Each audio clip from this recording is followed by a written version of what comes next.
провести вид внезапно. Да, это я понял. Жас ғалымдардың айтуынша гербицидтер, яғни химиялық тыңайтқыштардың себілуінен жыл сайын мәдени өсімдіктердің 50% жойылады екен. Осы мәселенің алдын алу үшін олар жаңа жүйе ойлап тапқан. Технология бойынша арнайы бағдарламалық код арқылы қажетті учаскелерге ғана тыңайтқыш себіледі. Жоба өз мақсатында ауыл шаруашылығын ластану анықтауға көмектесетін бағдарлама құруды көздейді. Мұның нәтижесінде шағын ұшатын аппараттардың қолдануымен химиялық біркінің көлемі азайта алады. Мұның нәтижесінде топырақ пен жер асты суларының ластануы да азая алады. Бұл механикалық қолдың моделі, яғни біз оны бір апта бойы жасағанбыз, және оның басты мақсаты ол пестицидтермен жойыла алмайтын арамшөптерді жою.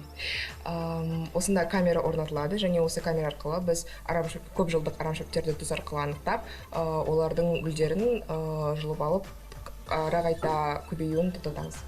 Ғылыми жобаны жасаудың бір қиындығы арнайы алгоритм құру болыпты. Себебі камера орнатылған дрон барлық алқапты аралап, керекті нүктені дәл табу қажет. Жүйені жетілдіру арқылы механикалық жабдықтың санын арттырып, сараптама жүргізетін учаскенің көлемін ұлғайтуға болады. Біздің жобамыз 1 ай көлемінде жасалынды. Ең басты бөлігі ол алгоритм жасау болатын. Алгоритм Python тілінде жасалған. Python алгоритм камераға қойылып, бар алқапты саралау арқылы ең маңызды көп жылдық арамшөптерді анықтайды.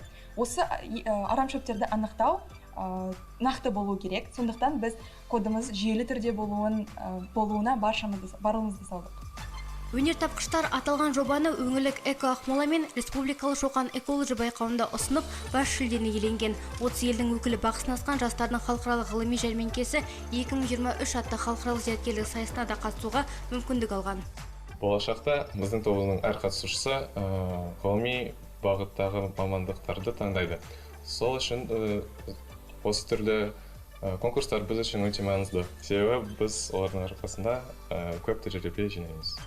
Оқушылар мыңдаған қатысушының арасынан топ жарып, шетелдік ғалымдардың назарын аударған. Халықаралық байқаудың ұйымдастырушылары жерлестерімізді мамыр айында Астанада өтетін ғылыми бәсекеге шақырып отыр. Бұл форумға әлемнің бірнеше елінің жас өнертапқыштары қатыспақ.